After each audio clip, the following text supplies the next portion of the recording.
Muy buenas tardes a todos, muchas gracias por su presencia y tengo el honor pues, de coordinar esta mesa redonda y de presentar a los que van a intervenir en ella.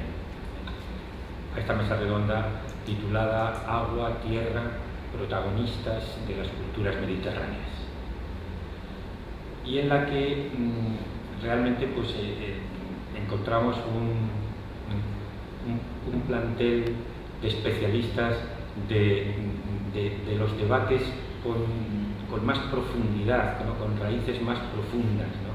De toda la larga reflexión y discusión tan actual sobre el agua.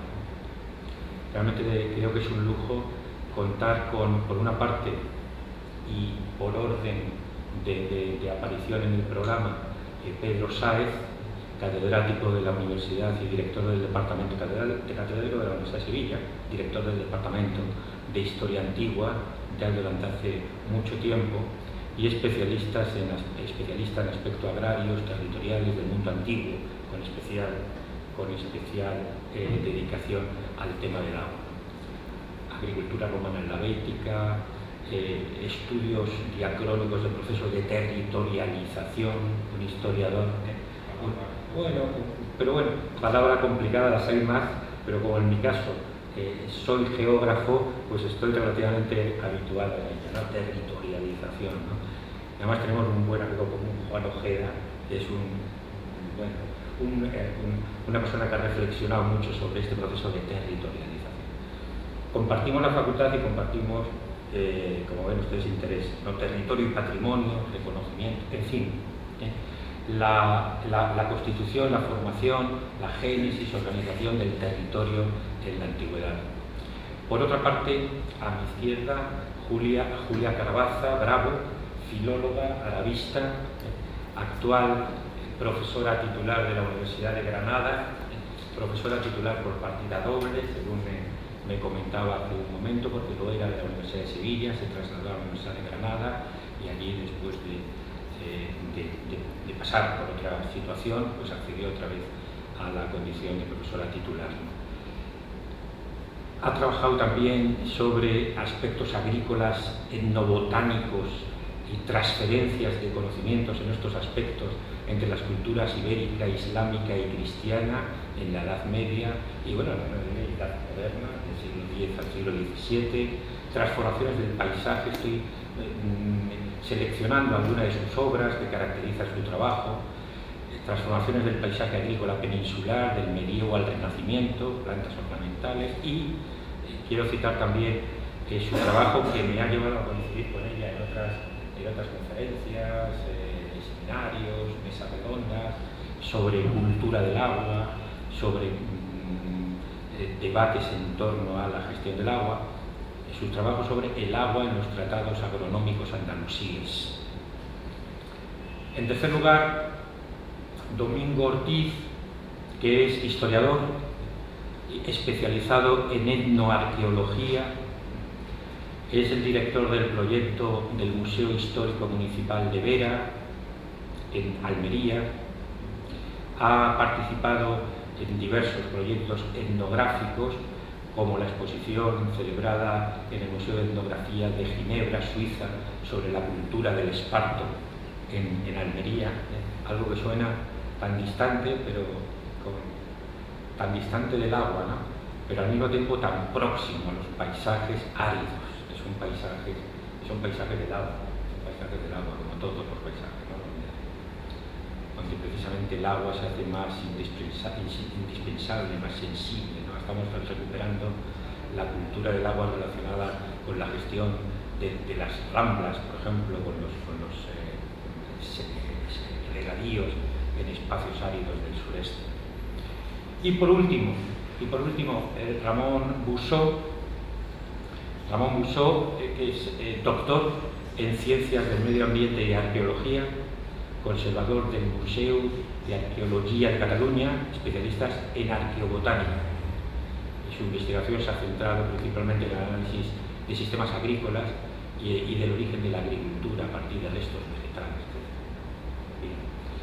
Yo creo que, evidentemente, por el perfil de los participantes y protagonistas de esta mesa redonda nos encontramos una ocasión de recibir pues, reflexiones, pensamientos sobre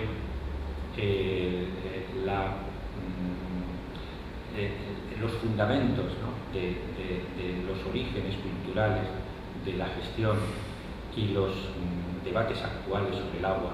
Estoy acabando un libro de Edgar Morin, del que soy un lector asiduo, que se titula La vía para el futuro de la humanidad, de Edgar Morin, en el cual he encontrado un fragmento que creo que sirve para transmitir lo que yo pienso sobre la importancia de la reflexión que vamos a tener ocasión de participar, de asistir y participar a continuación, ¿no? Dice Edgar Morin, pensando evidentemente en el momento actual y en el futuro, en los grandes problemas que tenemos planteados en la humanidad globalmente, ¿no? La capacidad creadora se regeneraría a través de la metamorfosis, la transformación necesaria del mundo actual. La noción de metamorfosis es más rica que la de revolución. Tiene la misma radicalidad innovadora, pero la combina con la conservación de la vida, de las culturas, del legado de pensamiento y conocimiento de la humanidad. No podemos prever ni sus modalidades ni sus formas. Todo cambio de escala supone un surgimiento creador. De la misma forma que la sociedad histórica que creó la ciudad, el Estado, las clases sociales, la escultura, las divinidades cósmicas, los monumentos grandiosos y las artes, era inconcebible para los humanos de las sociedades arcaicas de cazadores-recolectores, tampoco nosotros podemos concebir aún cómo sería la sociedad-mundo generada por la metamorfosis. Y para adivinarla y para avanzar hacia ella, tenemos que recuperar los conocimientos profundos de las civilizaciones que nos han precedido en el tema, en el aspecto, en el campo concreto del agua, tan presentes tenemos todavía. Y sin más, pues doy la palabra a Pedro. En primer lugar, mi agradecimiento por esta invitación, tanto a Michelle de la exposición como a Hidalgo, que ha sido la que contactó conmigo para participar, y por supuesto encantado, ¿no? Como esta mesa redonda paralela a la exposición Aqua. Está claro que el agua es la fuente de la vida, eso no hace falta decirlo. Los momentos de vida y agua, y por lo tanto todas las civilizaciones antiguas tuvieron como punto de referencia, siempre en todas las culturas hay un punto de referencia que es el agua. Desde Sumer a Akkad, el mundo asirio, el mundo babilónico, el mundo persa, el mundo griego, el mundo romano, indudablemente el mundo medieval, etcétera, etcétera. Siempre el agua aparece como punto de referencia. Lógico, aquí la tenemos. Lo primero que nos hace falta todo. A partir de ahí vienen todas las disquisiciones, digamos, filosóficas, metafísicas que puede haber sobre el agua, con mayor o menor acierto, indudablemente teniendo en cuenta que estamos entre sociedades antiguas que tienen unas concepciones sobre ciertas materias, tanto desde el punto de vista científico como mitológico o como de creencias que varían indudablemente de unos lugares, de una fecha a otra, pero siempre el agua hay. Y en el mundo grecorromano, y sobre todo en el romano, que es donde lo vamos a parar un poco más, porque ahí es donde ya se establece una estructuración de cómo se debe digamos, gestionar el agua, que al fin y al cabo es lo que estamos aquí sobre todo. En el mundo romano, lo primero que aparece en los agrimensores, en los agrónomos, en todo lo dedicado a la agricultura, es el agua como alimentación normal. Después pasar como el agua como utilización para fines industriales o para fines agrícolas. Primero como alimentación. Y ahí aparecen casi siempre numerosas referencias a lo que ellos llaman aqua mera, agua pura, con una serie de indicaciones que encontramos sobre todo en los agrónomos, lo referente a de dónde se debe sacar el agua para la alimentación de la familia, para la alimentación de la ciudad o para la alimentación del núcleo, digamos, de explotación agraria, puede ser una villa o cualquier tipo de cosa, o que viene por la posterior y demás. Ahí aparecen muchísimas referencias. Unas, como es normal, responden a unas realidades objetivas, ¿no? Y otras pues responden más bien a supersticiones y magias, cosas que están muy enraizadas además en las sociedades agrícolas, pero que en muchos casos no están tampoco tan desligadas de la realidad, ¿no? Esas referencias aparecen para el abastecimiento tanto a la casa como a la ciudad. Y ahí, por ejemplo, en el caso del mundo griego, es muy diferente del caso del mundo romano, porque siempre se dice que son herederos segundos de los primeros. En el caso del abastecimiento de agua, por ejemplo, a las ciudades, que es una preocupación constante en todo el momento que aparece la ciudad como tal, aparte de los pozos, que es algo que se recurre constantemente, cuando llega una organización ciertamente desarrollada, pues se procura establecer un sistema de abastecimiento comunal, de manera que se traiga el agua de un sitio que reúna las características necesarias para que sea buena desde el punto de vista medicinal, desde el punto de vista higiénico. Y el mundo griego, por ejemplo, ese abastecimiento los hace basándose en una técnica fundamentalmente procedente de Oriente. El mundo griego tiene mucho de oriental, a pesar de que se haya defendido siempre lo contrario. Hay una oposición Oriente-Grecia que no existe en el mundo antiguo, y mucho menos. Los griegos son muy deudores del mundo oriental, que descubren otras cosas muy importantes. Creo que la más importante de todas es el hombre, que descubre los griegos. Esto ya son muchas adaptaciones. Lo decía porque el abastecimiento, por ejemplo, de agua de las ciudades del mundo griego son totalmente diferentes de la romana. El mundo griego no conoce los acueductos exentos. No hay acueductos por fuera, hay acueductos subterráneos. Pero esos acueductos subterráneos son los canals que conocemos, después son acueductos que aparecen ya en China, que aparecen en Irán. Aquí se piensa que el origen está en Irán. El doctor Rousseau le puede corregir, que conoce mucho mejor eso que yo. Y a partir de ahí se extienden por todo el Mediterráneo a través de la cultura oriental, y aquí los encontramos en todos sitios. Son acueductos subterráneos que han servido no solamente para abastecer de agua, sino también para eliminar aguas, para desecar zonas de marismas. Es un acueducto hecho benguita, ¿no? Que es el canal. O la fogara, que es lo que se utiliza en el norte de África, que es el mismo término.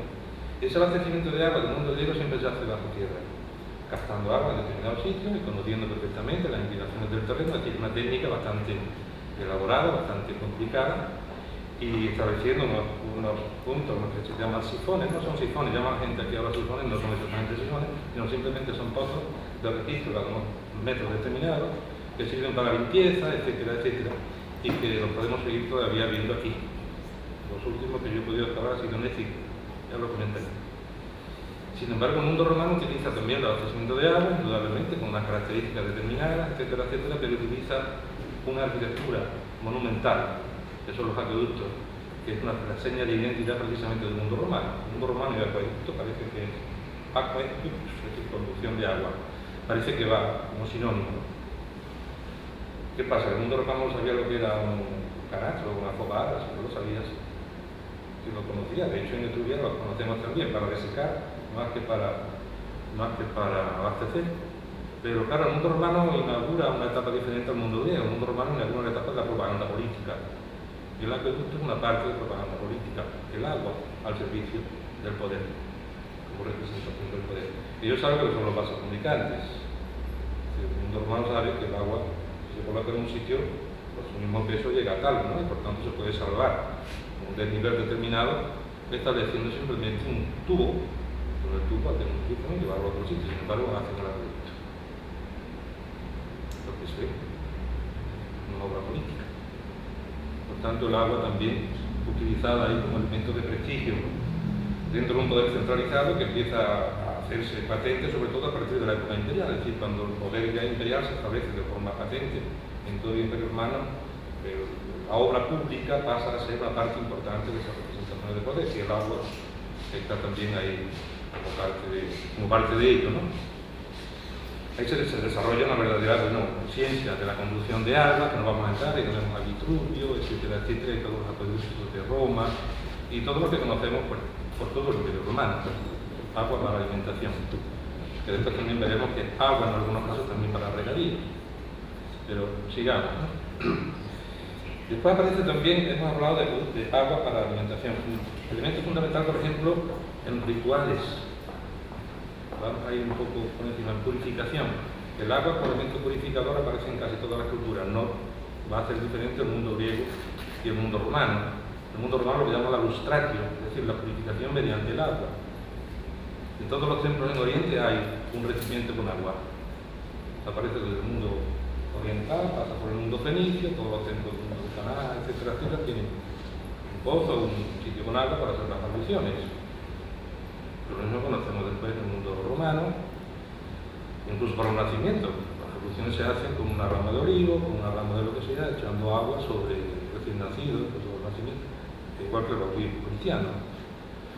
O las abluciones que conocemos del mundo musulmán, que repetir la misma que conocemos del mundo oriental, pasando por el mundo greco-romano al mundo medieval, como lo dirá la doctora Carabaza, o el mundo cristiano, las pilas que hay a la entrada de las iglesias.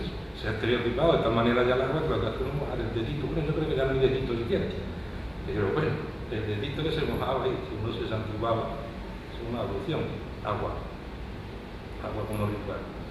En los sacrificios, pues exactamente igual. Sacrificios en agua no existen.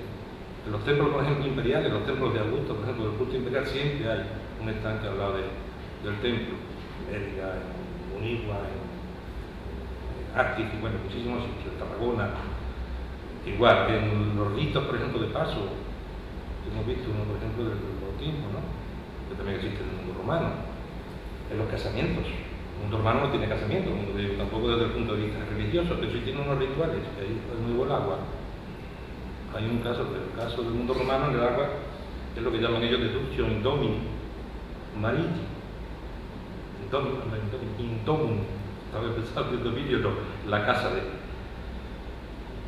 La entrada de la novia en la casa del marido se hace un ritual donde el marido le entrega agua y el fuego, es decir, el hogar y el agua. De nuevo, rituales. El agua como deidad en el mundo greco-romano, pues tiene todas las fuentes, todas las ninfas dedicadas precisamente a las aguas y que aparecen pues, repartidas por todo el mundo romano. Tienen origen griego, con las fuentes, las fuentes. Las fuentes siempre aparecen como algo de relación con lo sobrenatural, etcétera, etcétera. Y de nuevo el agua ahí. Después como medicina, hablemos, las aguas medicinales son lo que llaman aquae, llaman los romanos, que casi siempre son fuentes termales, son aguas sulfurosas, son aguas que tienen propiedades medicinales, con minerales disueltos, etcétera, etcétera, y que curiosamente casi todas las que conocemos en todo el mundo romano, y aquí en la península ibérica yo recuerdo más de una, casi todas tienen, las que están funcionando en la actualidad, casi todas tienen precedentes como mínimo romanos. Muy raro lugar de aguas termales o de las tomas de agua, se llama, donde uno va y al final no aparecen restos romanos allí. Y fueron utilizados ya desde épocas muy antiguas. Vasos de medicina, termas, es otra señal de identidad del mundo romano en relación con el agua. Las grandes termas que aparecen como elemento diferenciador precisamente del mundo romano con respecto a los mundos indígenas, a los mundos diferentes a ellos, ¿no? Que acaban extendiéndolos por todos sitios. Termas públicas y termas privadas. Igual que acueductos públicos y acueductos privados, vamos a entrar en más detalles. Esas termas son un elemento fundamental dentro de la misma vida social del mundo romano. Están perfectamente reguladas, tienen sus horarios, tienen su sistema de caldaño, de agua fría, de agua caliente, en fin, vamos a entrar en todo eso. Ya han puesto muy de moda por los spa. Los spa actuales son un poco más o menos eso. Pero atento a que esos spa actuales, que todo el mundo ha confundido con el salus per aquam, el acrónimo latino, SPA, salus per aquam, eso no es latino. No existe ese texto en latín. Es un invento posterior. No hay ningún texto en latín que hable de las termas como sitio de salud por agua. Todo el mundo sabe que es salud por agua, pero no es un texto latino. Esto es un poco parecido a aquel el pasaje que dice siempre todo el mundo de la ardilla. De esos los clásicos que había una ardilla que iba desde los Pirineos hasta Gibraltar sin bajarse un barco. No existe. Es muy bonito, pero no existe. Esto es lo italiano, non è vero ma è ben trovato. Pero no es verdad. Pues lo mismo con el spa. El spa es una invención posterior. Parece ser que spa procede de un pueblecito de Bélgica que tiene unas fuentes también que se llama Aqua Spadanae, y a partir de ahí aparece, en el siglo XVI aproximadamente, aparecen ya una copia por parte de los ingleses que lo quieren asimilar a ese pueblecito inglés donde la gente iba a tomar las aguas y hacen una especie de spa, W. y de ahí viene lo de spa, y al final el acrónimo parece que es un invento del siglo XVI, ni siquiera nuevo, del siglo XVI, siglo XVII. Como digo, al fin y al cabo termas son y elemento definidor, como digo, del mundo romano. Y después, como elemento imprescindible, y ya me parece que me he pasado, un elemento imprescindible para la vida, ¿no?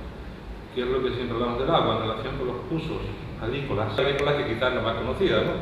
El agua como fuente de la vida, de la naturaleza y demás. Y aquí es donde el mundo romano, porque en el mundo griego estas regulaciones entran pero muy poco, también por la misma idiosincrasia del mundo griego, del mundo griego, muy partido, al final lo que encontramos son referencias siempre pero muy parciales. Es el mundo romano con su estructuración del derecho y demás, donde se establecen ya, aquí ya vamos a estructurar, a establecer una serie de elementos para controlar un bien importantísimo, probablemente, ¿no? Y entonces, el mismo digesto aparece, es el libro 43, hay un título que es el 12 al 24 dedicados únicamente a eso, agua. Pero el agua de abastecimiento, el agua de consumo, y hay otra cosa también muy interesante que se olvida, las cloacas. El agua que hay que eliminar y cómo hay que eliminar, que también es parte del ciclo. Tan solo aparece ahí en el mundo romano, no aparece antes, y aparece después hasta épocas muy posteriores. En el mundo romano aparece lo que ellos llaman aqua pluvia, es decir, el agua de lluvia, y después aqua profluens, es decir, el agua que corre. La lluvia, por una parte, es decir, van estructurando, o aqua caelestis, el cielo, caelum. A partir de ahí, pues establecen el agua de lluvia, cuando cae, cómo hay que encauzarla o no, no se puede hacer daño, no voy a entrar en todo eso, aquí traigo todo el directo por si después, o todos los artículos que después quiere alguien entrar en detalle, cómo hay que encauzar, cómo no se puede hacer daño al vecino, cómo si cae en una zona más alta no se puede perjudicar al que está más abajo, es decir, cómo hay que encauzar el agua de lluvia, incluso en época de lluvia, que puede ser muy torrencial, de forma que no se hagan daños, y no puede hacer todo el mundo lo que le da la gana con el agua. Y después viene el agua profunda, es decir, las aguas corrientes, aquí donde más entra. Y en esas aguas corrientes aparecen las fuentes, fontes, que son casi todas privadas, pero con limitaciones de servicio, de servidumbre, con limitaciones también del uso, con limitaciones de abuso, etcétera, etcétera. Los ribus, o rigi, perdón, los rigi, que no son los ríos, que la traducción de ribus no es río, ribus es un canal, una acequia. Eso da lugar a muchas malas interpretaciones en cuanto a los regadíos, porque se habla del río como regadío, no es el río, no es que diga. Ribus es acequia, conducción de agua artificial, no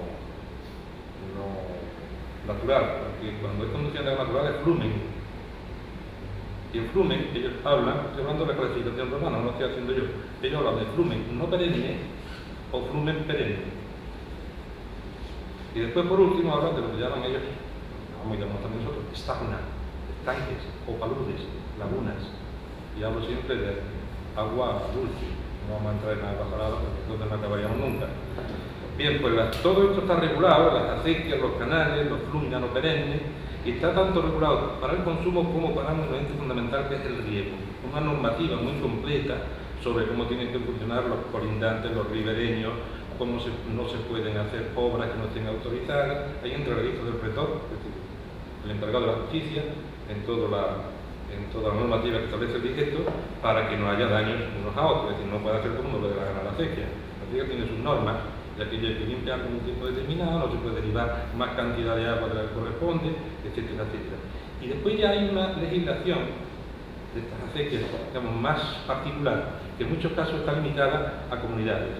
De ahí aparecen muchas veces regulaciones de agua de los compaganis riberenses, por ejemplo, de algunas zonas de aquí de España, hay legislaciones, por ejemplo, de la Masba, norte de África, donde ya se entra en lo que es la comunidad de regantes, que establecen unas normas determinadas para establecer las horas de agua que pueden tener cada uno, cómo debe ser la fístula para que, hablamos de horas de agua, con un tubo determinado que mide el volumen de agua, una hora de agua así, ¿no? Y toda esa regulación aparece ahí en el mundo romano. En el bronce de Motorrita, por ejemplo, que aparece en comunidades indígenas, también hay un problema de un río, de una acequia, incluso de época prerromana. Ya el gobernador romano está entrando en eso. Y después los Flumina perennia, y ya termino. Los Flumina perennia, que son los ríos que tienen corriente continua, y esos son todos públicos.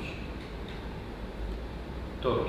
Hay alguna diferencia, pero al final yo creo que todos los estudios que se han hecho sobre todo, estos son todos públicos, y ahí no se pueden hacer presas, ahí no se pueden hacer derivaciones, ahí no se pueden regar con ellos, etcétera, etcétera, siempre y cuando esos públicos no se puede tocar si son navegables. Y eso, lo primero que aparece en el digexto, que parece que debe ser lo último, es lo primero. Como los ríos son navegables, no se tocan. Pero no se toca. Ni se saca agua para arriba, ni se puede hacer una presa, ni se puede hacer absolutamente nada.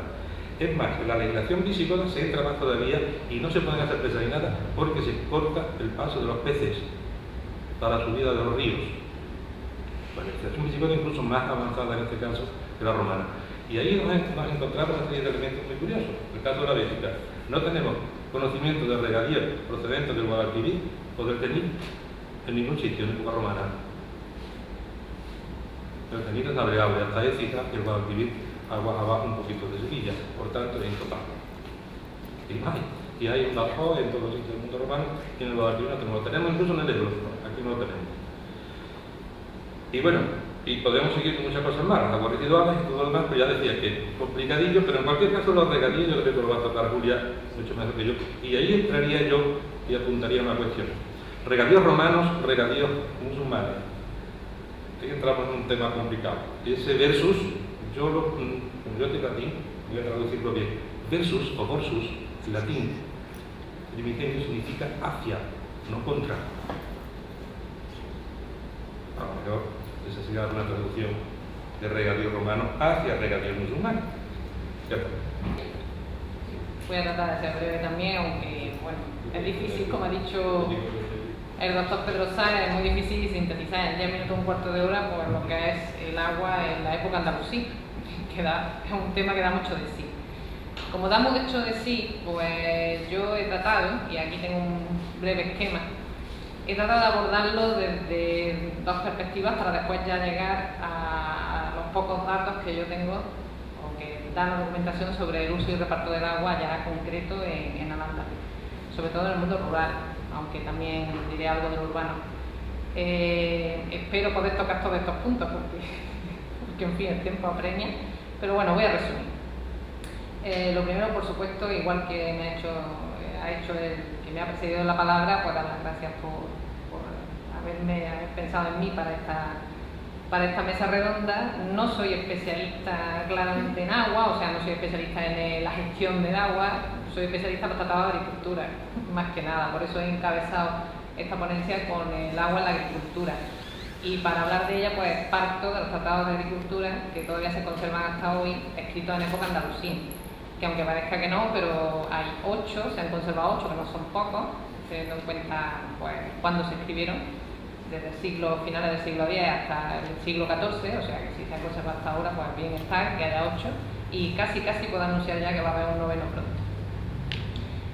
Partiendo de ello, y un poco, bueno, resumiendo mucho, pues nos damos cuenta de que en Al-Ándalus se da una auténtica revolución agrícola gracias, en gran parte, precisamente, al desarrollo o a la extensión de terrenos cultivados mediante la irrigación.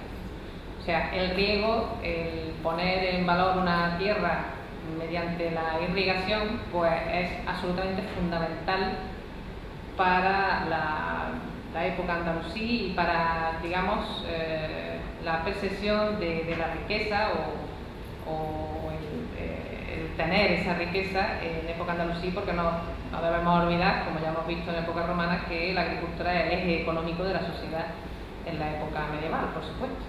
Entonces, la tierra toma mucho más valor cuando está irrigada. Por tanto, los árabes hacen un esfuerzo ímprobo por llevar el riego a el mayor número de parcelas o el mayor número de tierras posible. Es una cosa que es absolutamente, digamos, básica para entender lo que es el desarrollo del riego en la época andalusí. O sea, para los árabes que llegaron a la península, siempre se ha dicho que ellos pues, que se quedaron asombrados de de qué fértil era la península, esto, lo otro. Bueno, ellos también tenían muchos lugares fértiles, o sea, no vinieron los árabes de la península arábiga de mitad del desierto. O sea, los primeros que vinieron fueron los sirios, en parte los sirios, que tenían pues nada menos que unas vegas fertilísimas también y grandes ríos, y después también el norte de África, bereberes y demás, que también poseían grandes caudales de agua, o sea que tampoco es que se asombraran como es dentro de ese mito, como dice también Pedro Sáez, esos mitos, esas ideas que se tienen, ¿no? De que parece que es que venían perdidos del desierto y que de pronto encontraron en la península unos vergeles terribles. No. Lo que pasa es que lo que sí es cierto es que en el Al-Ándalus lo que impera es la idea de sacarle el mayor provecho a las tierras. Y eso sí que asombra incluso hoy en día hasta los agrónomos y botánicos con los que, bueno, nosotros, un grupo de arabistas, trabajamos desde hace ya mucho tiempo. Y la verdad es que les asombra porque ver cómo hay ese enorme interés y esa enorme preocupación por cultivar cuanto más tipos de tierra mejor, llegar a donde parece que no es posible llegar mediante los medios que sea, y por supuesto diversificar, o sea, no solamente llegar mediante riego muchas veces, sino también diversificar los tipos de cultivos, con lo cual se diversifica también la dieta de los andalusíes, de tal forma que la dieta andalusí era muchísimo más rica que la dieta de la tierra todavía en manos cristianas. Bueno, no me enrollo mucho más en esto porque si no vamos a avanzar en esta pequeña ponencia.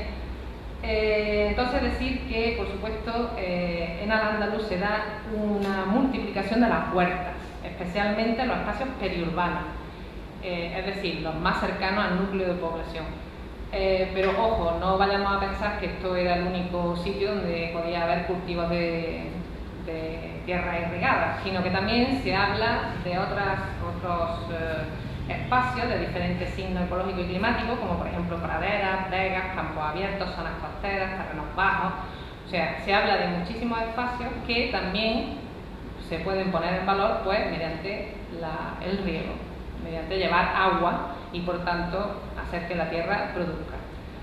En ellos incluso, o en los agrónomos, en los tratados de los agrónomos andalusíes, se ve perfectamente cómo ellos no deslindan lo que son las tierras de secano de las tierras de regadío, o sea, no hay una separación tajante entre un paisaje y otro, sino que se pueden entremezclar perfectamente, e incluso muchas veces ellos hablan de cómo un cultivo se puede dar al mismo tiempo en regadío y en secano, y cómo hay que efectuar uno y cómo hay que efectuar otro, o sea que en eso ellos aprovechan todo. Este hecho se constata cuando leemos los tratados de agricultura y vemos los capítulos que dedican al agua, que en eso son comunes con los tratados greco-bizantinos, pues, y romanos también. Lo primero que hablan es de las clases de agua. Y cuando hablan de las clases de agua, pues por ejemplo lo primero que dicen es que el agua de lluvia es la mejor. Ellos le llaman ma mubarak, o sea, agua bendita, ¿no? Porque es la mejor con la que se puede regar los campos. Se muestra acorde en ello con los autores clásicos, tanto de tradición latina, podemos nombrar Pedro a Vitruvio, con Humela, o como la tradición greco-bizantina, o puede ser las filas jacamillas, filas gibranillas, etc. A este agua de lluvia acompaña el agua de ríos, fuentes y los provenientes de pozos. Y dentro de estas cuatro hablan de aguas pesadas y ligeras, dulces y saladas, en fin, distinguen una serie de tipos de agua. Incluso Ibn al-Awwam, que es un agrónomo que escribe su tratado de agricultura aquí mismo en Sevilla, en el Aljarafe, en el siglo XIII, pues también habla de aguas ferruginosas, sulfúreas y otras tantas que tienen su incidencia en los campos y en las personas. Efectivamente ha habido de todo, ha habido muchas ideas en contra y a favor de que todo el sistema de canalización y de regadío, del sistema hidráulico que hay en la península proviene de los árabes. Al principio se dijo totalmente al contrario, que todo provenía de los romanos y que los árabes lo único que habían hecho a su llegada era utilizar lo que ya se habían encontrado de la época romana, que eran las grandes acequias, sobre todo los grandes acueductos y algunas acequias. Y entonces, pues lo que dicen algunos autores, por ejemplo, el famoso artículo de Rivera Tarragó de 1928, que titulaba muy claramente: el sistema de riego en la huerta valenciana no es obra de los árabes. así se llama el artículo. O sea, que ya con eso ya dice todo, ¿no? Bien es cierto que, por supuesto, los árabes aprovechan lo que encuentran en la península, por supuesto, ellos aprovechan todos los recursos. Pero, por supuesto, la cultura árabe-islámica, y esto es un hecho que ya está demostrado hace mucho tiempo, introdujo en Al-Ándalus variados sistemas provenientes de Oriente, sobre todo de la zona mesopotámica y de la cultura persa, básicamente. Efectivamente, los qanat, que yo voy también a hablar de ellos ahora, pues provienen de esta zona, y eso lo aprovechan también, esa tradición, ese conocimiento lo aprovechan también los árabes. Y lo que hacen es desarrollar y perfeccionar pues lo que encuentran también en el suelo andaluz. Una prueba de lo que decimos es que hasta hoy, cuando nosotros hablamos de regadío, pues el vocabulario que utilizamos es de clara ascendencia árabe. Utilizamos acequia, noria, aceña, arcaduz, etcétera. O sea, todo ello pues proviene del árabe. E incluso para el uso del agua en los campos, pues también existen incluso términos. Por ejemplo, la alpujarra granadina, hasta ahora el turno de riego se llama dola. Dola viene del árabe daul, o sea, que significa turno, cambio. Efectivamente, pues se sigue utilizando exactamente el mismo término hasta hoy, que ya han pasado siglos.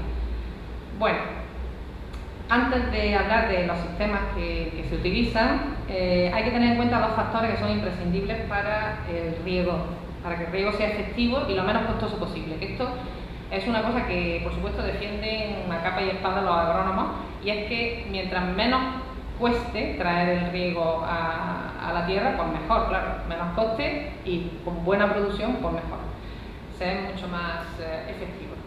Entonces, para ello hay que tener en cuenta que hay dos factores que son fundamentales, que son el alumbramiento de las aguas, es decir, analizar en qué lugares hay agua cercana a la superficie para no tener que buscarla a mucha profundidad y por tanto que se reduzcan los costes y el esfuerzo, y nivelar el terreno bien para que el agua fluya sin dificultad y pueda llegar a todos los puntos.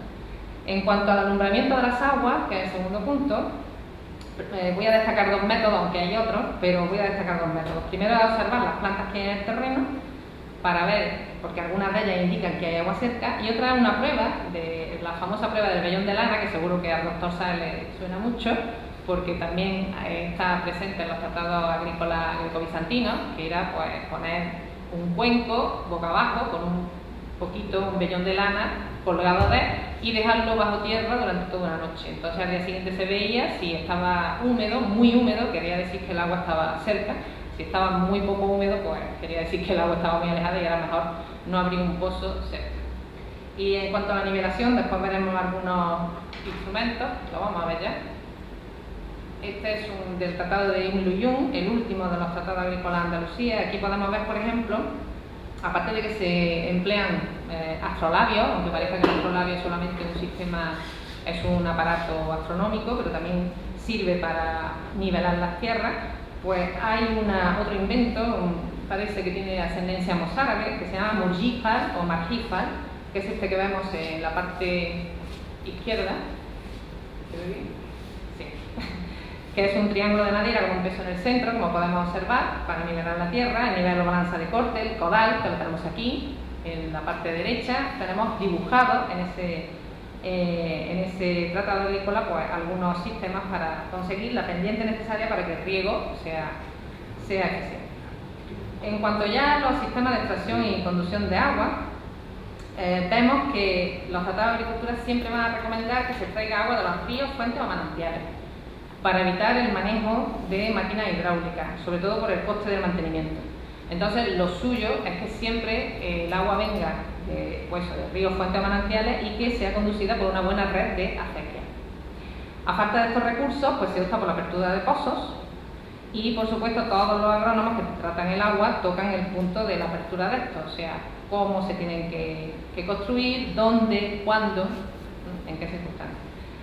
Y esto es curioso porque cuando hablan de la apertura de pozos, ellos ya no mencionan fuentes anteriores. Los tratados agrícolas suelen basarse mucho en, digamos, tener un aparato libresco muy desarrollado. Sin embargo, aquí no. Aquí ya se ve que ellos parten de la realidad local y de lo que hay en la tierra que pisan, y entonces pues aprovechan los recursos y por tanto no aparece toda esa información de fuentes anteriores. Encima del pozo se coloca una noria para poder extraer el agua, que se llama sania. Una sania que dio lugar, sania significa en árabe elevadora, por eso se llama así, de donde deriva nuestra aceña actual. Lo que pasa es que si uno va al diccionario, pues ve que aceña es un molino harinero, pero en realidad su origen era una noria, como esta, que se ponía encima del pozo para poder extraer el agua. En ella, gracias a unos arcaduces, aquí los tenemos, unos arcaduces que también viene del árabe, qadus, arcaduz, hechos de barro, se va vertiendo el agua en la acequia. En la acequia, como esta, la acequia también viene del árabe, safia, que significa regadora, la que riega, bien construida, como esta, o sea, se hace una pequeña construcción para encauzarla, o bien lo que se llama la acequia de tierra, que simplemente pues se zanja un pasadizo y por ahí pues corre el agua, ¿no? Gracias a eso pues se va distribuyendo el agua en los tablares o entre los surcos, como por ejemplo estos que vemos aquí, donde normalmente, y eso sí que se ve también en las fuentes agrícolas, el riego es por inversión, como se ve, puedes ver aquí. Ya otros sistemas, como por ejemplo las norias, que proviene también de las dos persas naura, que significa la que gime. Esto es muy curioso, porque ¿por qué se le llama así? Pues bueno, yo, perdonadme que me detenga en esto, pero se me tiene que notar que soy filóloga, entonces pues me gusta explicar por qué tenemos estas palabras y de dónde vienen. Pues naura significa la que gime, porque la rueda, como son grandes ruedas hidráulicas que normalmente se ponen en ríos de gran caudal, no por supuesto en riachuelos ni nada de eso, sino que son grandes norias, como la que vemos aquí, esta es una foto de Siria, pues al dar la vuelta, la rueda hace efectivamente un sonido, así como, en fin, como que gime, ¿no? El aparato, entonces por eso se llama así. Y de ahí nuestro actual noria o ñora, como se le llama en la región levantina.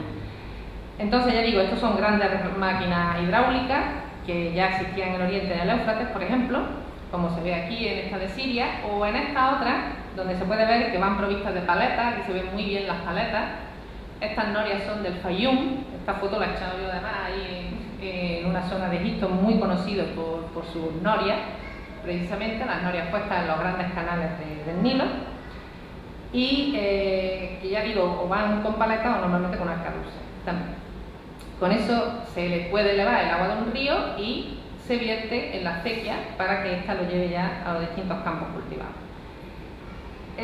Aunque los agrónomos insisten en el uso de pozos, porque el agua sale más pura al extraerse de la capa freática, pues se utilizan también depósitos de agua en los que se embalsa el agua procedente de ríos, fuentes, manantiales. Estos depósitos se llaman o bien albirca, de donde proviene nuestra alberca, o zahrich, de donde proviene nuestro zafariche, que es una palabra que no le sonará a mucha gente, pero que es menos usada que la anterior, pero existe también.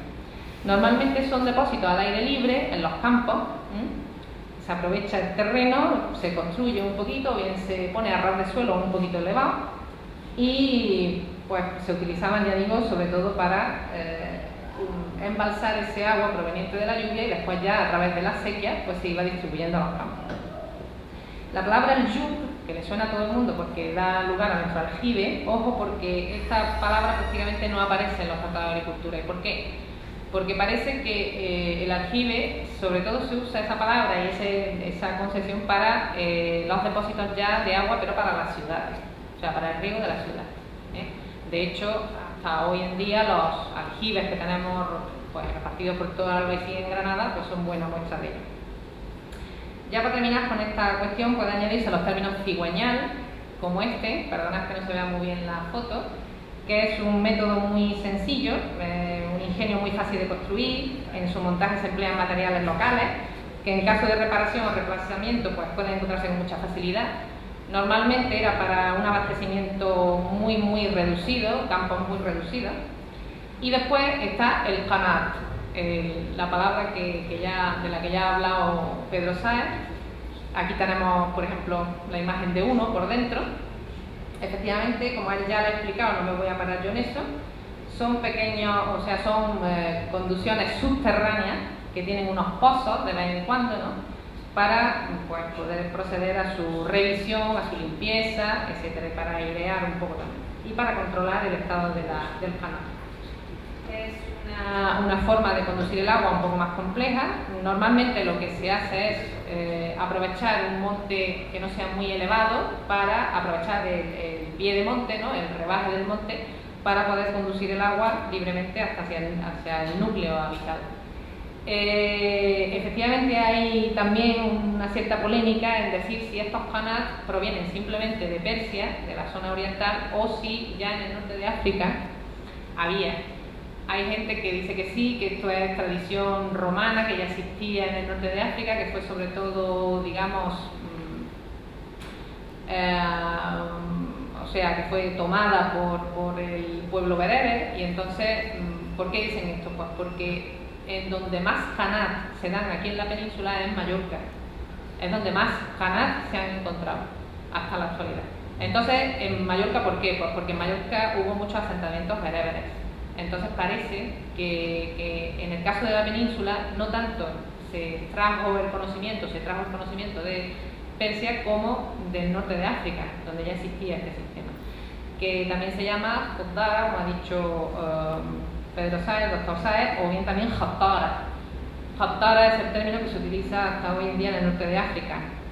Y por ejemplo, ese mismo término aparece en algunos topónimos. Por ejemplo, en el libro de repartimiento de Murcia aparece una al-Atara, que viene de Khattara, o al-Jatara o Pago Atara en los libros de Javice Granadino. O sea que existía hasta ese momento. Y también, pues curioso, porque en el Cerro del Sol, en el entorno de la Alhambra, también ha aparecido un qanat un poco complejo y muy curioso. Esto, digamos, y ya me he pasado de esto. Ya me he pasado de esto. Bueno, esto se ha ido además directamente a fin de la presentación, porque efectivamente ya no tengo más presentaciones que esta, pero sí quería un poco, muy poco ya, porque además yo no soy especialista en la materia, aludir al agua y las fuentes jurídicas. ¿Y por qué? Pues porque lo que quería era como que entrásemos en el terreno de por qué la importancia del agua dentro de la cultura árabe en general y Andalucía en particular. La Andalucía en particular solamente sigue, digamos, lo que es la cultura árabe-islámica, y eso está más que claro, porque en ella se inscribe, ¿no? Entonces es curioso y hay que tener en cuenta que dentro de las fuentes jurídicas hay que tener en cuenta que siempre se parte del Corán, que es la fuente del derecho islámico, es el Corán, el libro sagrado musulmán, y la sunna, que es la tradición profética. Entonces, ahí ya, en el Corán ya aparece el agua como con un simbolismo especial, puesto que es el medio habitual de la purificación religiosa y ritual. Y la sunna, por ejemplo, pues deja claro dos aspectos. Uno, el carácter de limosna religiosa en ocasiones de obligación legal de la donación de agua. Y dos, la equidad en el uso y reparto del agua. De hecho, el profeta Muhammad pues ya recomienda construir como obra pía, pues construir fuentes de uso público. Habla de cómo se rebajan los impuestos a las tierras que son regadas artificialmente, porque hay más coste que otras que son regadas de forma natural. Después también habla de cómo hay que hacer el riego desde las tierras más altas a las más bajas, como en cada una de ellas la altura del agua no debe superar el tobillo para que haya agua para todos. O sea que da una serie de determinaciones y ya una serie de indicaciones que va siguiendo pues todas las fuentes jurídicas posteriores. En el derecho islámico hay dos derechos fundamentales, y resumo mucho, pero hay dos derechos fundamentales: el derecho a saciar la sed y el derecho a regar. Entonces, en base a esos dos derechos, pues el agua, claro, como elemento básico para ambos, pues se puede vender, alquilar, donar, prestar, de todo. Y entonces hay toda una casuística dentro de las fuentes jurídicas, de la que por supuesto yo no voy a entrar. Sí, que también hablan de clasificación de agua, hablan cómo hace, por ejemplo, el mundo romano en ríos, pozos, fuentes, etcétera. Vamos a ir muy rápido ya, de cómo se usa cada una de ellas, cómo es el uso legal de cada una de ellas. Esto de vivificación de tierras muertas a lo mejor llama la atención, pero sí que está digamos, en franca relación con lo que he dicho antes, de que el pueblo árabe y la Andalucía en particular, pues dado que se asienta sobre todo en el sur y en el este de la península, que son las tierras más fértiles y lo son hasta ahora, pues lo que interesa es que todas las tierras que son muertas, digo muertas porque se llaman mawat en árabe, muertas, o sea, las tierras que están incultas y sin dueño ninguno, pues lo que digamos que un poco animan a que se vivifiquen, o sea, que se pongan en cultivo. Entonces, una de las principales condiciones para que esa tierra muerta vivifique, o sea, para que se vuelva una tierra viva, es que, por supuesto, se lleve el agua hasta ella. Y esto de impuestos y agua lo es así un poco porque es curioso que el agua por sí misma no paga ningún impuesto en el mundo del agua islámico. Simplemente el agua, como va unida a la tierra, pues la tierra sí que tiene un impuesto. Entonces se habla de agua de haraj porque es un impuesto que se pone, o sea, que se graba la tierra, y también hay un impuesto, un agua de oshr o diezmo, porque son otras tierras que tienen por las que se paga un diezmo, y entonces pues se habla de agua de una y otra forma, pero ojo porque el agua en sí no paga impuestos. Y ya para finalizar el uso y reparto del agua en Al-Ándalus, pues solamente añadir que, bueno, hemos visto un poco así muy rápidamente a nivel muy general pues lo que son las normas jurídicas en el mundo árabe-islámico, pero ya a la hora de concretar en Al-Ándalus sí hay que decir que hay, desgraciadamente hay muy escasa documentación que nos hable en concreto de reparto del agua en asientos determinados. Normalmente cuando se habla de conflictos generados por turno de riego suelen ocurrir entre dos núcleos habitados o más, pero nunca o casi nunca en el seno de una sola población. A veces hay que acudir incluso a la documentación inmediatamente posterior, o sea, por ejemplo, a los repartimientos cristianos, a la documentación que se genera justo después de la conquista cristiana. Y gracias a ello pues a veces pues podemos saber algo de la distribución de agua y tierra en época andalusí. Por ejemplo, se sabe que el primer sistema de reparto del agua seguía un criterio gentilicio, es decir, se adscribía la parentela por vía patrilineal. Esto es porque en un principio se establecieron grupos clánicos, o sea, grupos familiares, que ocupaban unas tierras comunes, y entonces el agua se repartía en esas parcelas, que normalmente eran de miembros del mismo clan, que tenían las parcelas limítrofes o muy próximas. Después ya se pasó a un régimen de distribución de turno de riego de carácter topográfico, es decir, teniendo en cuenta que las parcelas estaban contiguas en el espacio físico, pero no sus propietarios. ¿Por qué? Pues porque esto ya lo que tiene que ver es con el desarrollo de la sociedad andalusí, que pasa de ser de tipo clánico a ser ya de tipo ya más, variado, o sea, disgregado el patrimonio del clan, bien por exogamia, bien por herencia o por compraventa.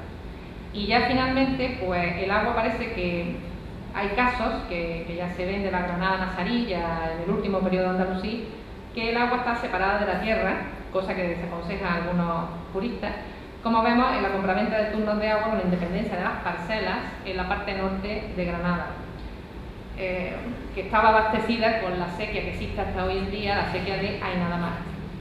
Este último ejemplo es muy interesante, por eso lo he traído a colación, porque nos permite observar cómo se organizaba una sequía que al mismo tiempo era de uso urbano y de uso rural, que no hay muchas de ellas. Ambos usos, el de la sociedad y el campo, lo que se necesita es que se regulen y que no se interfieran, se regulen bien para que no se interfieran. Entonces, lo que se hacía es que mientras que durante el día la sequía se destinaba al campo, a la zona rural, pues por las noches se utilizaba para abastecer los aljibes de la ciudad.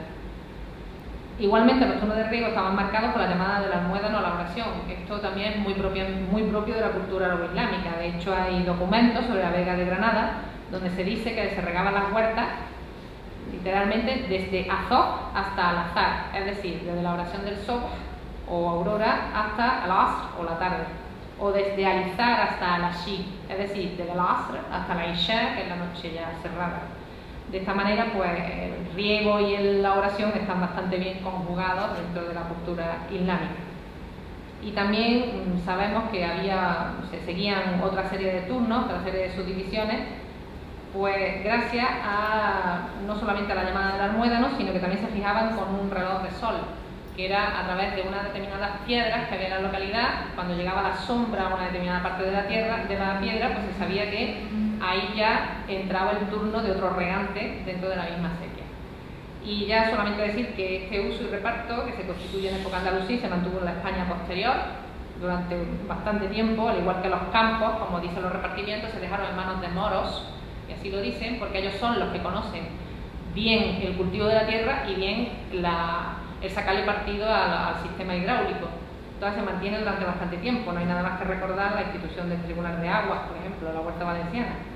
E igualmente, si nos paseamos un poco por el mundo islámico actual, pues hay sitios donde no ha habido muchas transformaciones, donde se ve todavía el mismo uso y reparto del agua. Y muchas gracias.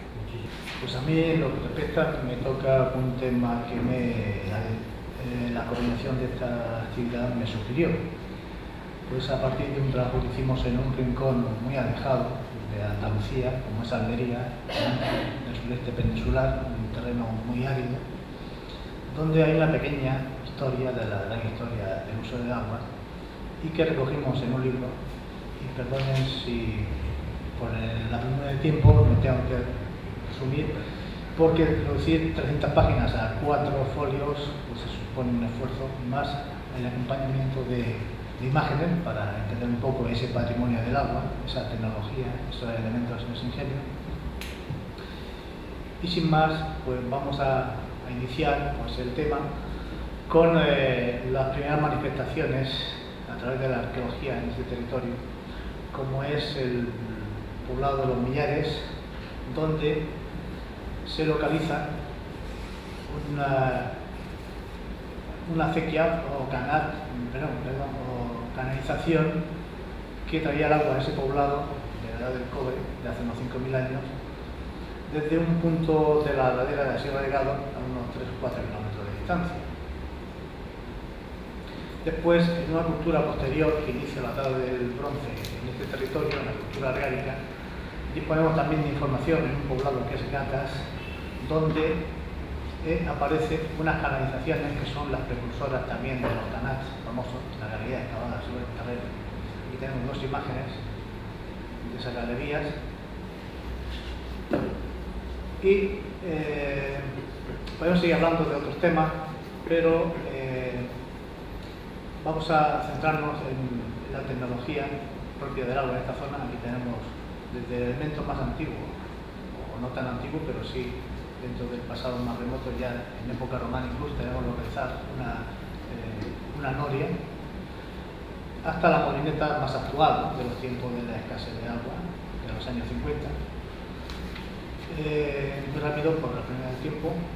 Luego pues tenemos otro sistema que es el regadío en terreno de secano, donde no hay canalizaciones, pero sí aprovechan las aguas de lluvia que llenan los bancales escalonados, un sistema articulado de terracitas, donde hay una serie de sangradores, donde el agua, una vez que llena la parte superior de ese bancalamiento, salta el agua y lo transmite al siguiente bancal de abajo y así sucesivamente hasta que se agota ese relleno.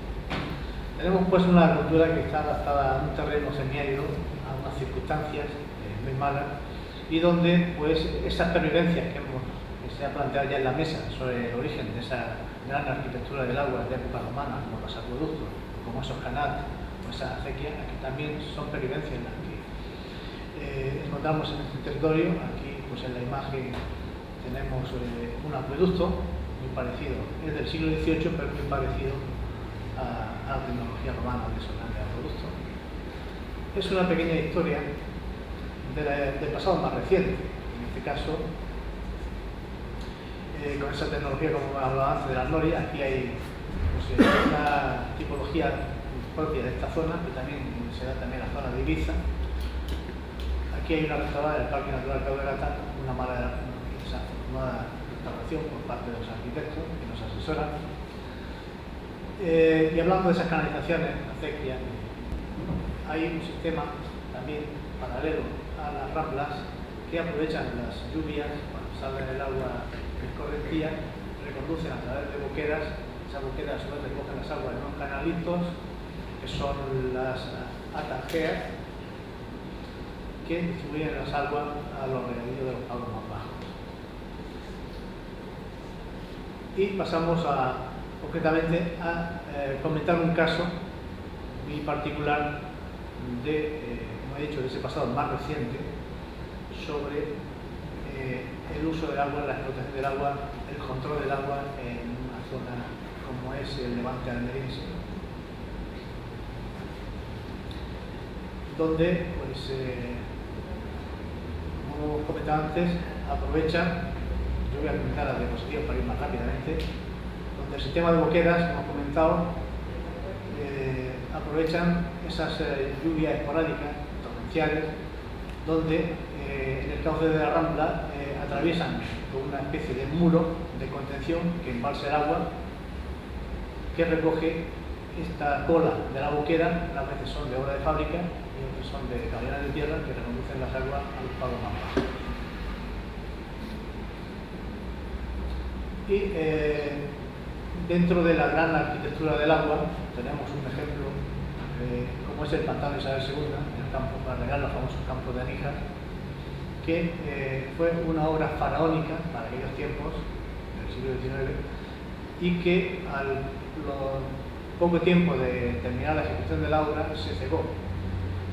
Es una obra que técnicamente a nivel de obra de fábrica está muy bien construida, pero no se tuvo en cuenta lo que es la ladera de esos barrancos, de esas ramblas, que una vez que llueve torrencialmente arrastra tierras, gravas, arena, y que acolmató el vaso de dicho pantano.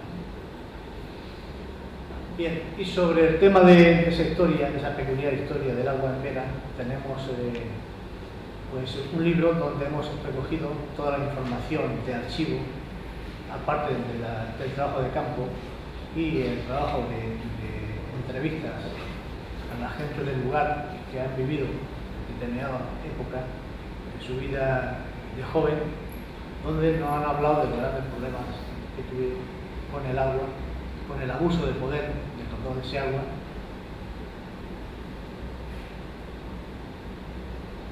Y aquí una imagen un poco de ese pueblo, de ese territorio, donde tiene su frontera, que es el mar, y rodeado una serie de montañas, son las famosas sierras de Almagro, Almaguera, y esos terrenos miocenos que son muy arcillosos, estériles totalmente, que para sacarle productividad pues había que aprovechar hasta el último afloramiento de agua en esos terrenos arcillosos.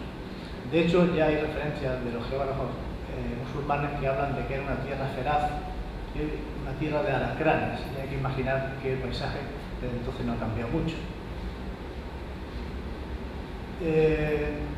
Dentro de esos sistemas tradicionales, también desde los más antiguos, tenemos lo que es ese afloramiento de un hilillo de agua que aparece entre esos terrenos arcillosos y estériles, donde hace una pequeña covacha para que ese hilo de agua se embalse, lo protege a su vez con una pequeña covachita de obra y una puertecita para proteger ese agua, y donde la gente del lugar, los cortijos, incluso los pueblos, iban con un bulo y con un cacito a llenar los cántaros de agua y hacían auténticos recorridos de kilómetros para llegar a abastecerse de ese deseado líquido. Las norias fue un elemento también altamente costoso. Aquí tenemos tres tipologías de norias en esa zona: la de torreta, de gran infraestructura, donde funcionaba para pozos de gran profundidad, donde la atracción animal, la noria de sangre, como son estas de aquí, no podía elevar agua, entonces construyó una especie de molineta, de un molino de viento para traer esa agua a la profundidad. Y aquí ya otros ejemplos de esas norias.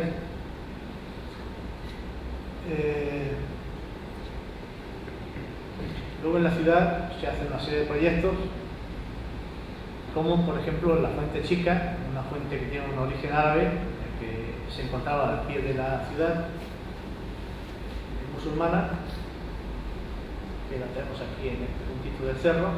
La fuente se ubicaba en esta zona que abastecía a la ciudad medieval. Una vez que se destruye en 1518 por un terremoto, se construye la nueva ciudad de Vera y se traslada a un punto más apropiado que conducía a una conexión con el camino de Baza.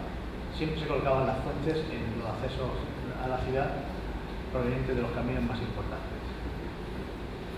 Esa fuente empleaba precisamente la técnica del canal, que se ha comentado aquí. Aquí tenemos una imagen de galería que contaba por cada X metros por un tramo de respiradero o acceso para la limpieza del cauce interior, y que desgraciadamente se ha destruido recientemente, y me han colocado una tubería de PVC que consigue conducir el agua a la fuente, que actualmente se llama de los 4 caños.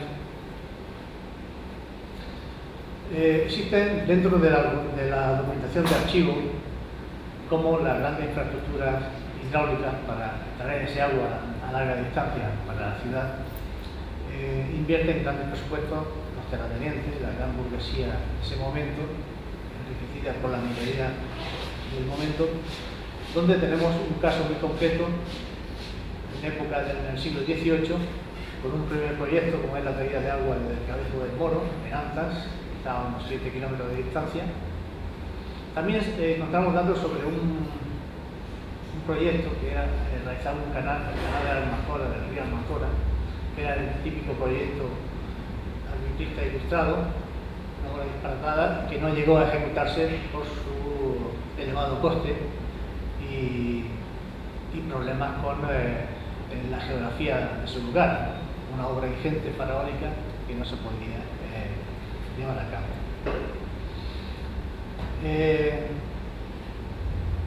La fuente del Cabezo del Moro, que es el inicio de todo ese traslado del agua hacia la ciudad, tenemos una información de un proyecto que nace con la Sociedad Patriótica de Amigos del País, fundada en 1776, que fue la cuarta Sociedad de Amigos del País de Andalucía y la segunda de España, cuya ambición era traer las aguas del Cabezo del Moro a esos 7 kilómetros de recorrido, donde encontramos un inicio del proyecto con una canalización subterránea hecha de obra de fábrica, imitando un poco la ganadería de Canal. Después de esa obra faraónica de traída de aguas a la ciudad, tenemos también otro proyecto de 1790 de un arquitecto gallego, Francisco Quintillán, que también realizó el abastecimiento a Laujar, Pontón y Berja, unas ciudades también de Almería, que aún conservan esas fuentes monumentales de ese arquitecto. Luego también encontramos un plano de arquitecto Francisco José Arenas, maestro de la Diócesis de Granada, y una ejecución que se llevó a cabo por el maestro mayor de las obras del Canal y Pantano de la ciudad de Lorca, Martínez de Lara, que era cuñado y protegido del primer ministro Florida Blanca, donde se aprecia en este plano lo que es el edificio donde llegaban las aguas, se decantaban, se limpiaban y de aquí se distribuían a las fuentes y otras para el regadío. Luego, dentro de esa misma cronología, tenemos ya otro arquitecto ya veratense, Francisco Ruiz, que trabaja desde 1791 al 93 como contratista de esas obras. Para el remate de esa organización de 7 kilómetros a la ciudad se proyecta una serie de fuentes que van desde el barroco al neoclásico en cuanto al diseño, ¿no? Aquí tenemos un ejemplo de uno de los proyectos con su mascarón, que es este dibujo que tenemos aquí, de Ruiz Garrido, que llegó a realizarse precisamente porque en aquel momento la Real Academia de San Fernando pues, se encargaba de vigilar el control de los diseños y la estética de la arquitectura del momento, y parece ser que no se adaptaba a esos cánones de la época y quizá por eso no llegaron a construirse. Otros proyectos fueron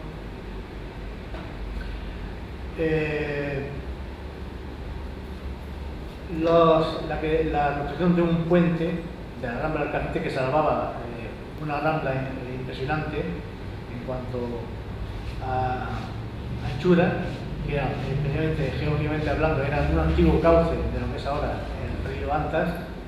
Luego también se elaboraron proyectos para hacer las fuentes, el lavadero y la balsa para recoger las aguas sobrantes para regar los pagos de la huerta.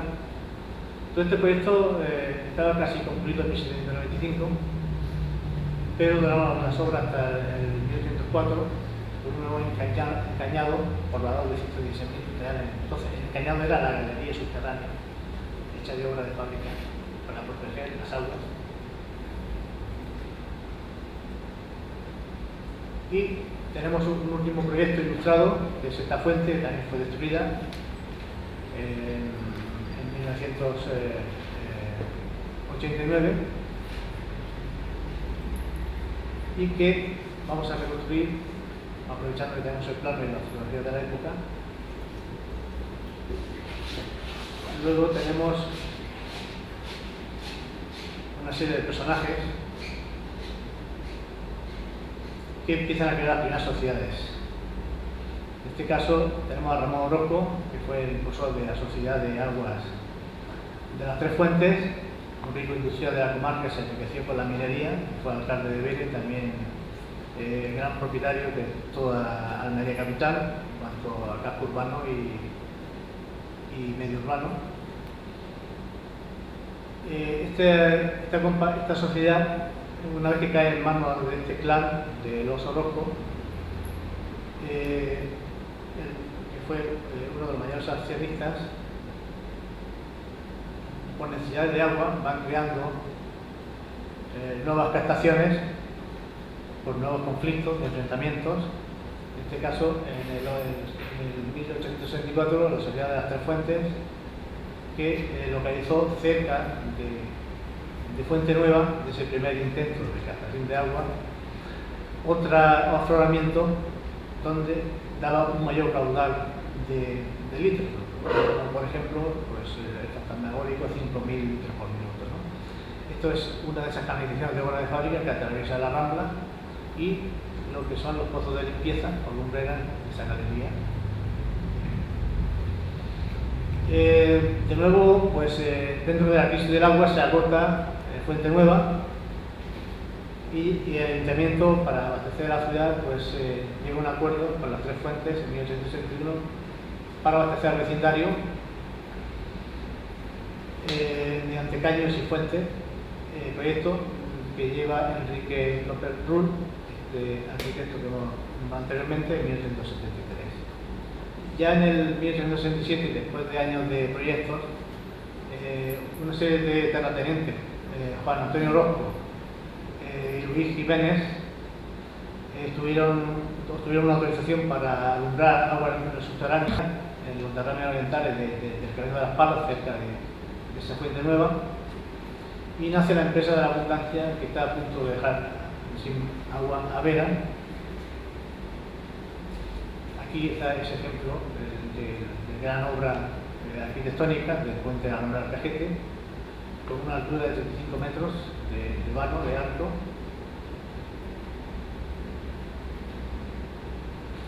Y claro, la lucha por el poder, se unen esas dos sociedades antagónicas para el monopolio y control del agua, creando pues una nueva empresa, la Abundancia, que se dividía en dos secciones, la de Vera y la de Antas, que incluso ya producen disturbios en 1975, que incluso llegan a las armas según los documentos del momento.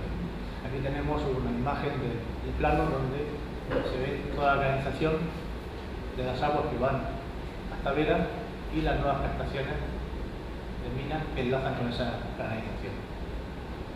Y una serie de puntos donde están los regadíos con boquera, los cultivos de cañadas, las acequias, los arbustos. Y por fin el agua llega a Vera. Se construyó el primer molino hidráulico, conocido popularmente como Molino de Rosendo, en 1978.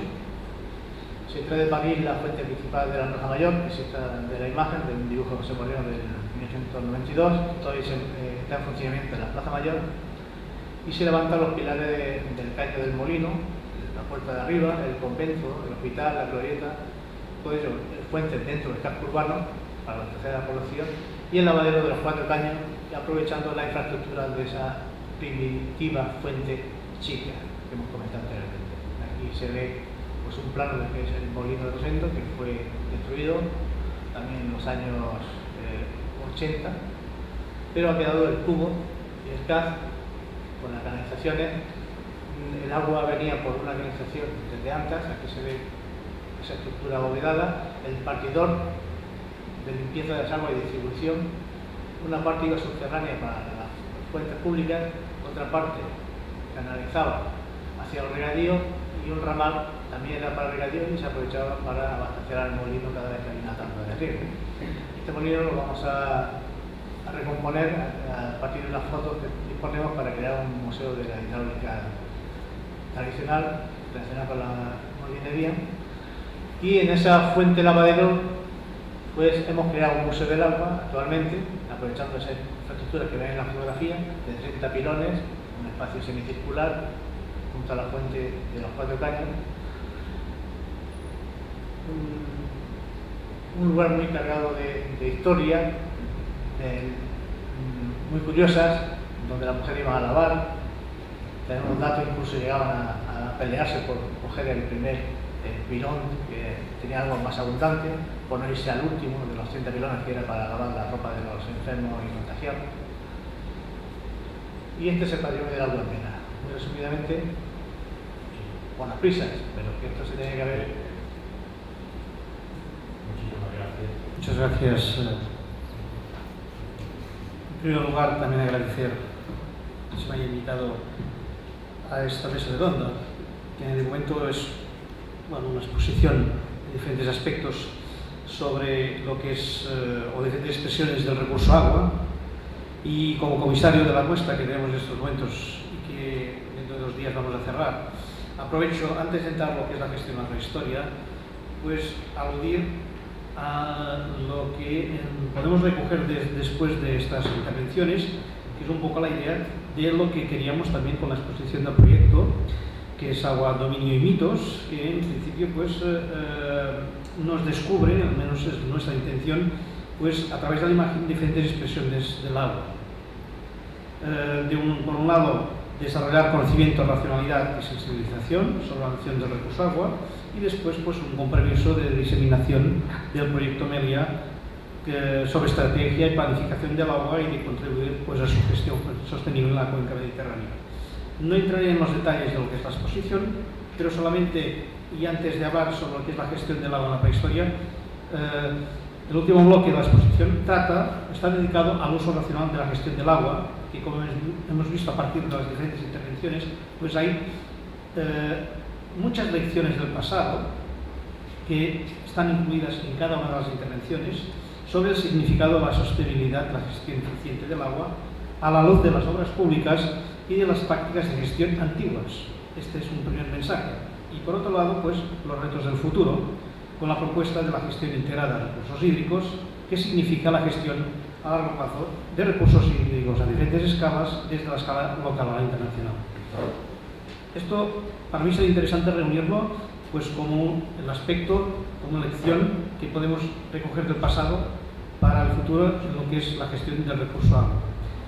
Y para hablar de la gestión en la prehistoria, o sea, donde no hay documentación, donde tenemos pocos restos arqueológicos, para entender cómo se dispone, cómo existe este recurso agua, la disponibilidad de agua en los tiempos del pasado, pues aquí es donde yo voy a tratar de manera muy breve cómo, sin documentos, sin textos escritos, pues a partir de la arqueología y del estudio pues, de los restos arqueobotánicos, entendemos cómo sucede la gestión del agua en la prehistoria.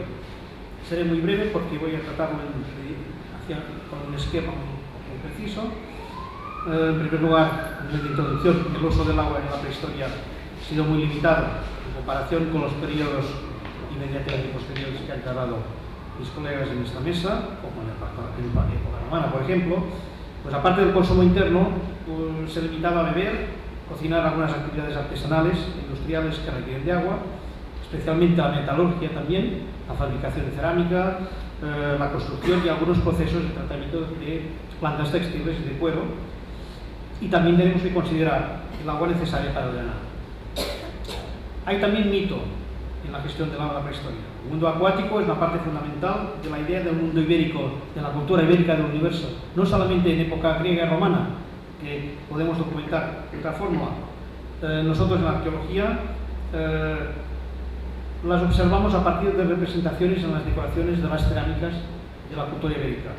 El agua permite pues, el resurgimiento eterno de la vegetación, porque las representaciones de peces son comunes en los vasos ibéricos y rara vez aparecen solos, ya que están estrechamente vinculados a la vegetación. Por lo que dos de los elementos que simbolizan o significan el eterno renacer del ciclo natural los tenemos identificados en estos contextos. Demanda de agua. Hasta el momento tenemos poca evidencia arqueológica de usos domésticos del agua. pesar de beber y cocinar, obviamente forman parte de la subsistencia básica. En cuanto a consumo se refiere, además de agua, hay evidencia de que la gente de las comunidades ibéricas del siglo IV o V a.C. bebían cerveza, hecho por la fermentación de ciertos tipos de cereal, evidentemente con agua. Y ya lo sabemos todos, la mejor cerveza es la que tiene la mejor agua. Y vino. Bueno, también tenemos documentación sobre el vino. A partir de los estudios específicos de los residuos de los vasos cerámicos, sabemos que el vino que consumían en época ibérica, probablemente de tradición helenística o de comercio posteriormente, pues en relación con el mundo helenístico a través del Mediterráneo, era un vino mezclado con agua, con la miel, una bebida alcohólica hecha con miel de fermentación, pero disuelto en el agua. El agua, como vemos, es omnipresente, también era necesaria para cocinar y preparar los alimentos. Evidentemente, y muchos tenemos la evidencia de la presencia de vasijas de cerámica para cocinar ciertas plantas, esencialmente o principalmente cereales y leguminosas, que parecen haber sido consumidas pues, desde la época neolítica. Ya vamos hacia pues, 6.000 años antes de Cristo.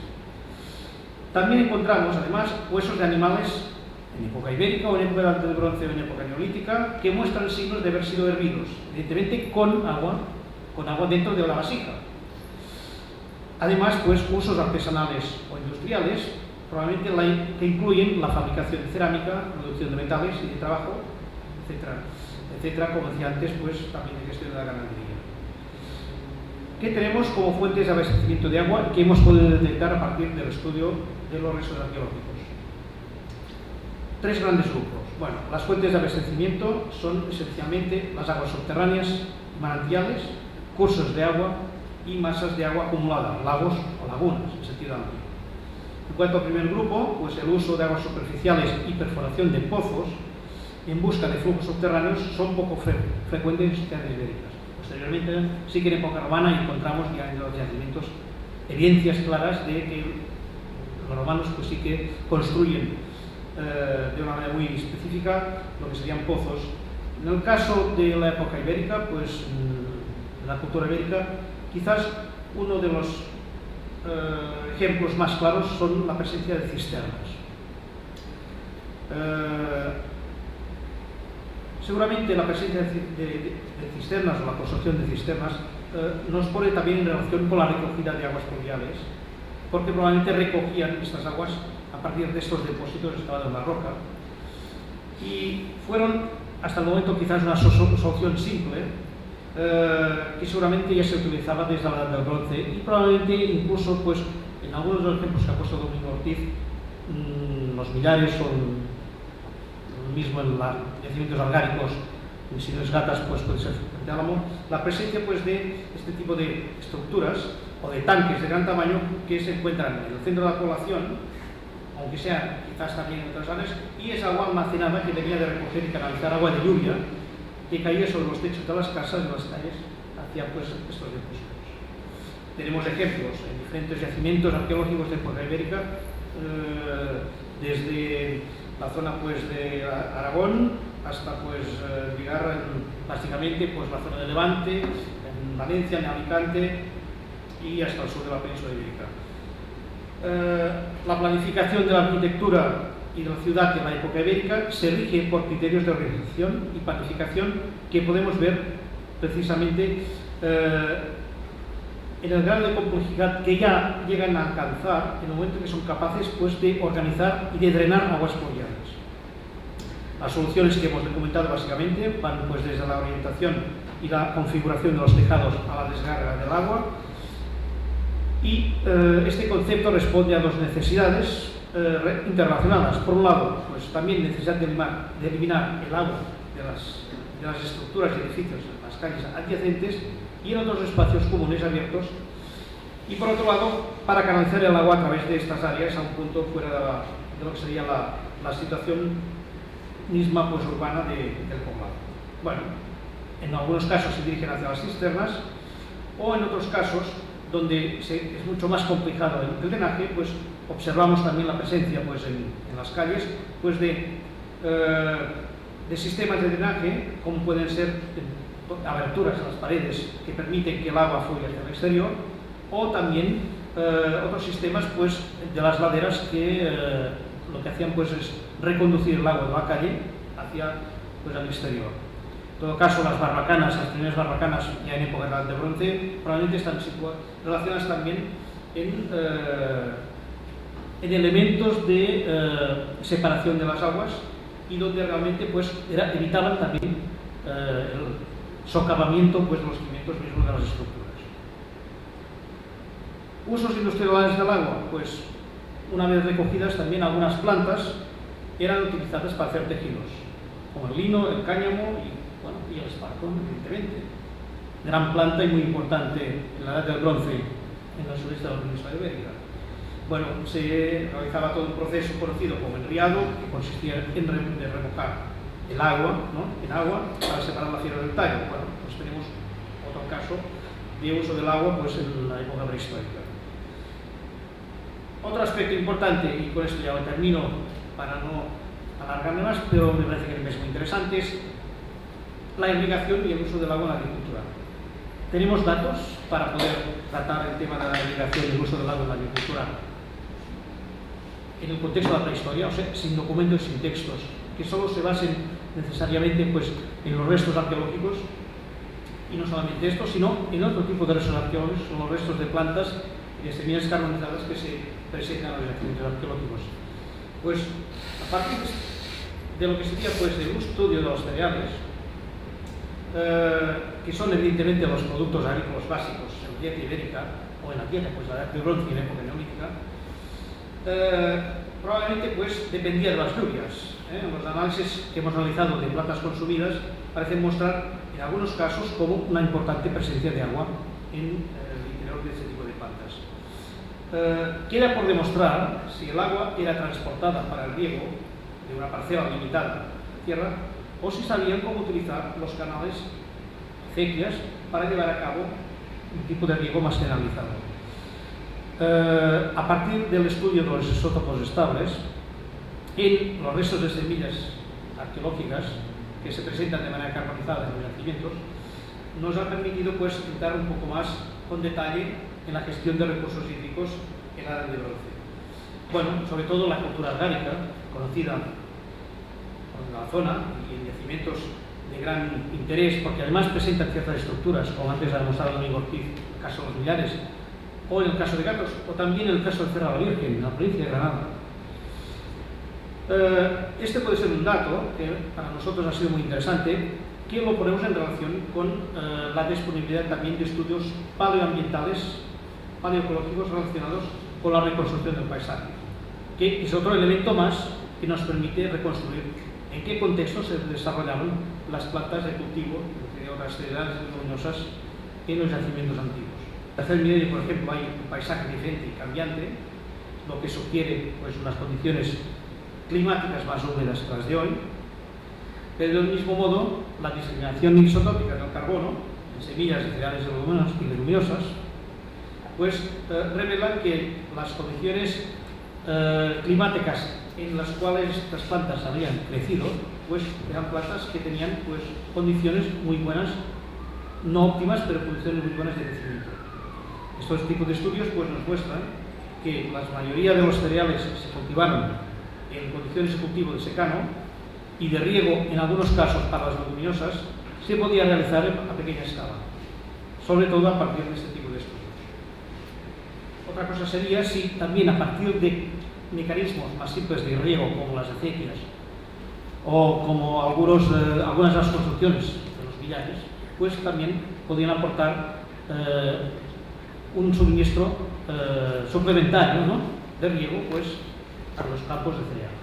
En todo caso, para nosotros, para las leguminosas sí que ha demostrado que el estudio de isótopos nos ha permitido pues, identificar cómo este tipo de plantas probablemente tenían un soporte, un suplemento de agua que probablemente pues, se realizaba en el río.